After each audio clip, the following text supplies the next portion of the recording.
안녕하십니까. 여러분의 무역동반자 정재환입니다. 제가 10년 동안 무역업을 하면서 다양한 무역 사기꾼들을 만나봤는데 요즘은 더욱더 이런 무역 사기가 교묘해지고 그리고 더 늘어나고 있는 것 같습니다. 그래서 준비했습니다. 그럼 이걸 무역 사기인지 어떻게 아느냐, 그리고 무역 사기를 방지하거나 예방할 수 있는 방법은 없느냐, 한번 알아보도록 하겠습니다. 첫 번째, 신용장을 개설해 준다면 안심일까요? 이것이 문제입니다. 우리들은 신용장 하면은 아니 은행이 책임지고 돈을 주겠다고 약속한 거 아니냐, 그러면 수출자의 입장에서는 수출만 잘하고 서류만 잘 제시하면 돈을 주는 거 아니냐, 이것이 문제입니다. 우리나라 수출하시는 분들은요, 이게 막연하게 신용장에 대한 믿음을 갖고 있습니다.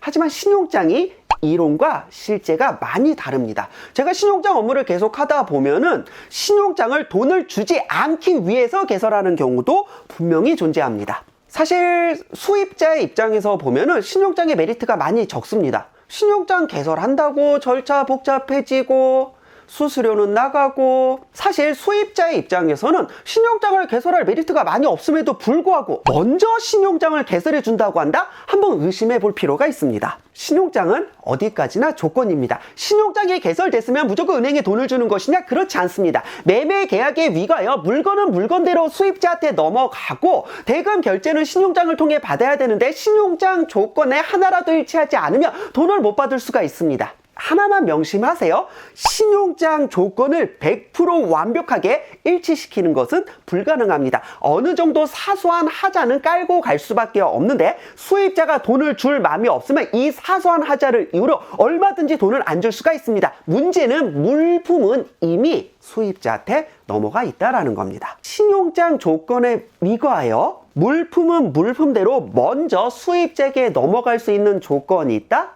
의심하세요. 업무를 하다 보면 신용장 100건이 개설되면 99건은 좋은 신용장입니다. 하지만 그 한 건이 너무나 큰 문제가 발생하기 때문에 제가 이렇게 말씀드리는 겁니다. 사실 제가 10년간 신용장 업무를 하다 보면서 정말 다양한 케이스를 봤는데, 이런 경우에 있어서 즉 이런 걸 신용장 이제 독소 조항, 절대 돈을 받을 수 없는, 즉 수출자가 절대 돈을 받을 수 없는 그런 조건이 포함되어 있는 신용장을 이제 독소 조항이 포함된 신용장이라고 하는데, 여기에 대해서는 제가 참 할 말이 정말로 많습니다. 이런 부분에 대해서는 다시 이제 신용장 이제 독소 조항만 가지고 영상을 하나 만들어 보도록 하겠습니다. 두 번째, 누가 운송계약을 체결하고 누가 운송비용을 내는지, 이것만 가지고 F 조건과 C 조건을 구분하면 절대 안 됩니다. 물론 이제 정상적인 FOB나 FCA도 굉장히 많죠. 하지만 업무를 하다 보면 이제 무역 사기인 경우는 공통적인 특징이 있습니다. 특히 요즘 같은 때는 매매 계약을 체결하고 수출을 하려고 했는데 선박도 없고 항공기도 없고 겨우겨우 선박이나 항공기를 수배하면은 운임이 너무 비쌉니다. 그래서 수출할 수 없게 되는 경우도 굉장히 많은데, 수입자가 굉장히 관대하게 요즘 운송 때문에 힘드시죠? 우리가 운송인 보내줄 테니까 안심하고 생산만 하세요. 우리 FOB로 합시다. FCA로 합시다. 이러면 수출자는 막 감동의 눈물을 흘립니다. 요즘 같은 시기에 운송이 제일 힘든데 운송을 매수인 수입자가 해주겠다고? 이런 고마운 조건이 어디 있나? 덥석 무는데 그게 문제입니다. 너무 이상해가지고 아니 요즘 어딜 봐도 운송 비용이 3배, 4배가 올랐는데 운송을 어떻게 보내주실 건데요? 이렇게 물어보면 수입자가, 매수인이 말합니다. 그래서 우리는 정 안 되면 군용기라도 띄워줄 테니까 안심하고 수출하세요 라고 합니다. 이게 사기입니다. FOB, FCA의 문제가 뭔지 아십니까? 수출자가 운송인의 공신력을 전혀 담보할 수 없다는 겁니다. FOB, FCA 하면 뭐예요? 매수인이 수입자가 보내준 운송인 포워더한테 화물을 넘겨주면 인도가 이루어지고 위험이 이전되는 것인데, 그 운송인이 멀쩡한 놈인지 정상적인 놈인지 어떻게 아냐고요? 여기서 사기가 발생할 수 있습니다. 수출자는 포워더를 믿고 모든 물품을 다 넘겨줬는데 그 이후로 포워더도 연락이 안 되고 수입자도 연락이 안 됩니다. 그냥 수입자와 포워더가 짜고, 사실 포워더도 아니죠. 포워더를 자칭하는 자와 짜고 그냥 물건 갖고 튄 거예요. 자, 그래서 제가 무역 사기를 많이 경험해 봤는데 대부분이 FOB나 FCA였습니다. 물론 FOB나 FCA는 정상적인 거래에서도 너무나 많이 사용되기 때문에 일단 이게 사기인가 아닌가 긴가민가 하다? 자, 그러면은 CFR이나 CPT로 우리가 수출을 해도 될까요? 라고 한번 툭 던져보세요. 정상적인 거래라고 하면은 상관없습니다. CFR이나 CPT로 보내도 전혀 상관이 없습니다. 그런데 힘드시지 않겠어요? 힘들지만 않으면 우리는 상관없습니다 라고 해서 수입자가 매수인이 흔쾌하게 CFR이나 CPT 조건을 수락한다? 그러면 사기는 아닐 겁니다. 사기는요, CFR이나 CPT로 하자고 하면 막 입에서 거품을 불면서 아니다, 운송인은 우리가 보내줘야 된다, 우리는 회사 내규에 위가야 FOB나 FC 아니면 할 수 없다 라고 해서 CFR이나 CPT를 절대 안 하려고 할 겁니다. 그러면 의심해 보세요. 자, 다음, 수입자가 대금 결제는 꼭 현금으로 해야 한다는데 어떡하나요? 사실 이런 경우는 흔히 발생할 수가 있습니다. 일단 수입국 자체에서 외국환 거래법에 대한 규제가 너무 까다롭기 때문에, 예를 들어 그 수입국의 직원이 이제 한국에 출장 와서 현금으로 주거나 다양한 방식으로 현금으로 결제하겠다는 데가 있고요. 또 한 개의 경우는요, 이제 우리나라에서 굉장히 좋은 물품인데 이게 그 해당 수입국에서는 관세가 막 100%, 200% 하는 경우가 있습니다. 그럴 때는요, 예를 들어 1000만 원어치 수출을 하되 송장은 100만 원으로 작성해 주지 않겠습니까? 라고 요구하는 경우가 있습니다. 이게 뭐예요? 1000만 원어치 수입을 하면서 100만 원에 대해서만 수입을 했다라고 하고 관세를 내고 900만 원치는 밀수입하겠다는 얘기거든요. 그럼 대금 결제할 때 어떻게 해야 됩니까?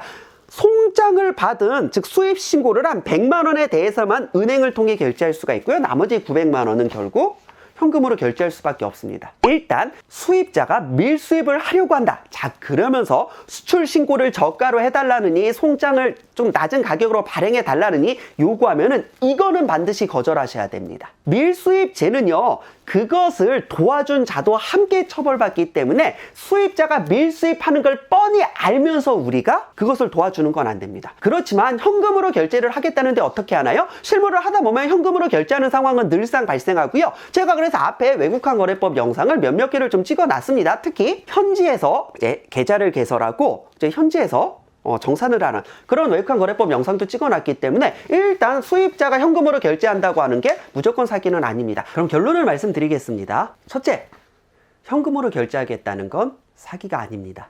하지만 대금 지급 시기를 자꾸 미룬다? 의심하세요. 둘째, 어떠한 경우에도 수출자한테 현금을 요구하면 의심이 아니죠. 수출자한테 현금 요구하면 그냥 사기예요. 그 의심할 필요도 없어요. 어떠한 경우에도 수출자가 현금을 지급해야 되는 경우는 없습니다. 자, 마지막. 이거는 그냥 참고삼아 알아두세요. 사기의 기본이 뭔지 아십니까? 소액으로 신뢰를 쌓은 다음에 한 방에 사기를 치는 겁니다. 저희 무역 계약할 때 보통 최소 주문 수량은 계약할 때 함께 합의를 좀 합니다. 왜냐하면 물건을 보내고 그러면 포장 비용이나 이런 비용들이 있는데 너무 조금씩 너무 자주 여러 번 주문하면 곤란하기 때문에 최소 주문 수량은 설정을 합니다. 잘하셨습니다. 자, 그런데 최대 주문 수량도 설정을 하셨나요? 문제는 여기서 발생합니다. 이제 설정된 최소 주문 수량대로 계속 수입자가 주문을 합니다. 자, 그리고 계속 그때그때 돈을 잘 줘요. 그러면 수출자는 이 업체는 정말 믿을 수 있구나. 자, 그때 한 방에 대량의 주문을 한 다음에 한 방에 들고 튀는 겁니다. 자, 그래서 최대 주문 수량도 함께 설정을 좀 하셔야 됩니다. 최대 주문 수량을 설정하는 이유는 뭐냐면은요, 우리는 한 번에 공급할 수 있는 양이 이만큼밖에 안 됩니다. 생산량이 이만큼밖에 안 돼요. 자, 그런데 이만큼을 주문을 합니다. 사실 계약할 땐 그래요. 에이, 설마 이만큼을 한 번에 주문하겠어? 하거든요. 수출 못하면 계약 위반입니다. 이런 일도 발생할 수 있기 때문에 이제 생산 능력을 감안해서 최대 주문 수량을 설정해야 되고요. 자, 또 하나.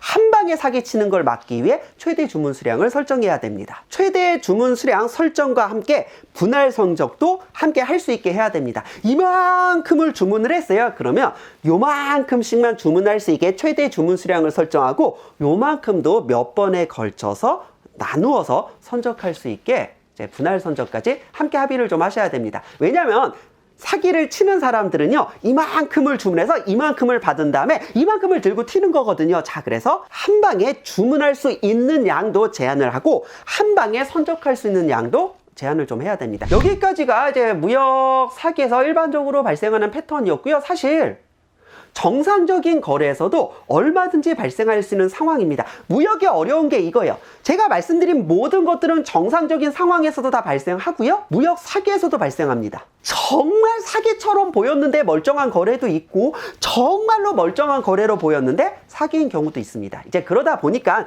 조금이라도 의심이 된다라고 하면은 이제 전문가와 이제 상담을 하셔서 이제 사기를 예방하고 방지할 수 있게 최선의 조치는 취해야 될 것 같습니다. 그리고 이렇게 사기를 예방하거나 방지하기 위해서 이제 무역계약 단계에서 계약서를 잘 쓰면 해결이 됩니다. 그래서 저희가 다음 영상에서는요, 사기를 방지하기 위해 아니면 원활한 무역 거래를 위해 계약서를 잘 쓰는 방법에 대해 알아보도록 하겠습니다. 저는 항상 여러분들의 안전한 무역을 바라면서 오늘 영상 여기서 마치겠습니다. 안녕!